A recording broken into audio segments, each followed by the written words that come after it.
Hello, and welcome to a demonstration on how to clean and inspect your rubber gloves in the field. Properly maintaining your rubber gloves could save your life. Gloves are the first line of defense against accidental electric shock. ASTM standards require that gloves are inspected and electrically tested every 6 months, but a field inspection is necessary prior to every use.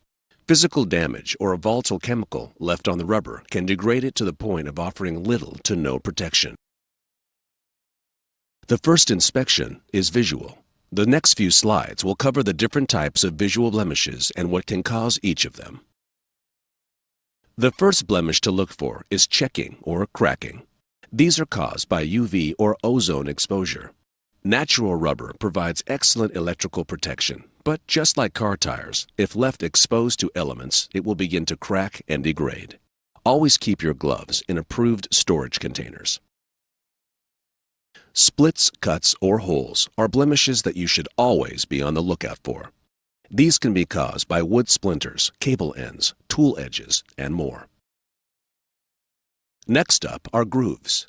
These are usually caused by rope burns or heat exposure. It is important to make sure that your leather protector gloves are fully intact to help avoid damaging your rubber gloves. Creases are usually caused by leaving the glove inside out for too long or storing it folded in an unnatural way.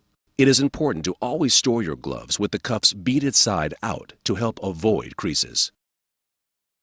Another visual blemish to look for is blooming or swelling. This is caused from chemical or oil exposure. Any petroleum-based product can cause this, such as inhibitors, hydraulic fluids, and transformer oils. It is important to instantly wipe off all chemicals and oils immediately. If left, your gloves will absorb the oils, and even though the swelling will disappear, the integrity of the gloves will be compromised. Field inflation is vital when using a rubber glove in the workplace.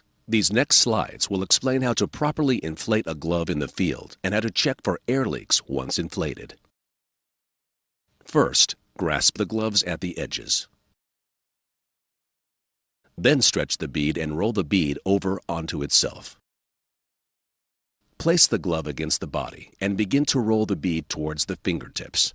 While doing this, continue to press down firmly to keep the air in the glove. Listen for leaks. This is important because a very minor hole you can find only by this inflation method can allow electricity through. If no leaks are found, release air and turn glove inside out.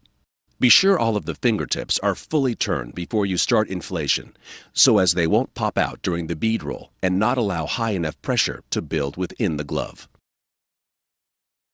Repeat the listening for leaks process described earlier for the glove's interior. That's it. You have visually inspected your gloves. This should be done before each use of your gloves. Thank you for your time, and remember, always wear your gloves.